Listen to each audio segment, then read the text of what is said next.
최근 보도에 따르면 중국 최대 상업도시로 알려진 상하이에서 지난달에 자동차가 한 대도 팔리지 않은 것으로 확인되어 충격을 주고 있는데요.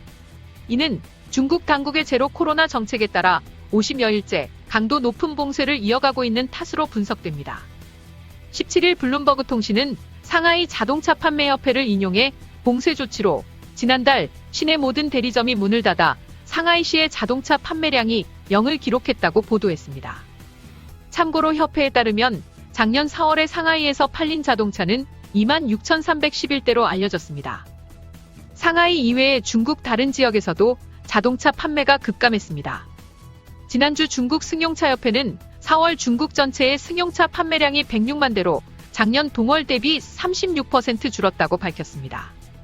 인구 2,500만 명의 중국 최대 경제도시인 상하이는 거의 모든 경제 활동이 정지된 상태입니다.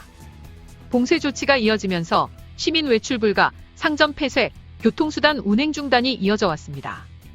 공장 가동은 일부 허용됐지만 외부와 격리된 채 폐쇄 루프 방식으로 운영되고 있습니다. 또한 블룸버그 통신은 상하이 봉쇄에 따른 물류 병목 현상으로 인해 전 세계 전자, 자동차 업체가 타격을 받았으며 심지어 건설업과 일선 병원 가동에도 영향을 끼쳤다고 전했습니다. 미국, 호주 등 병원들은 중국산 엑스레이 장비 공급 부족에 시달리고 있습니다.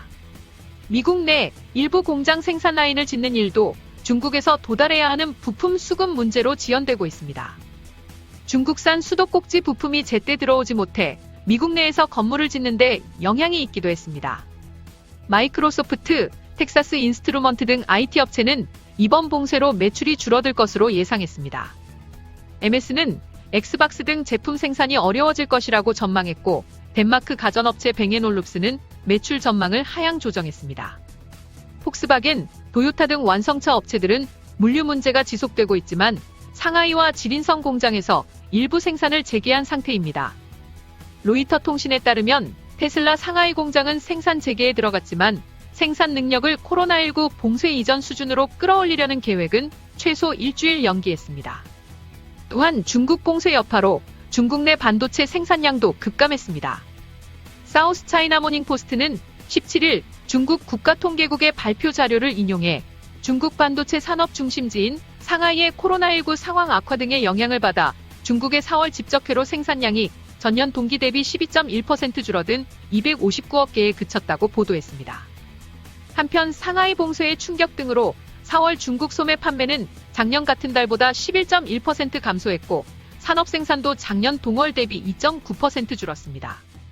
소비 침체는 우한 코로나19 발생 사태의 충격이 한창이던 2020년 3월 이후 최악이고 산업 생산 증가율도 2020년 2월 이후 가장 낮았습니다. 지금까지 시청해주셔서 감사합니다. 구독하기, 좋아요 많이 눌러주시고요. 댓글도 많이 남겨주시면 감사하겠습니다.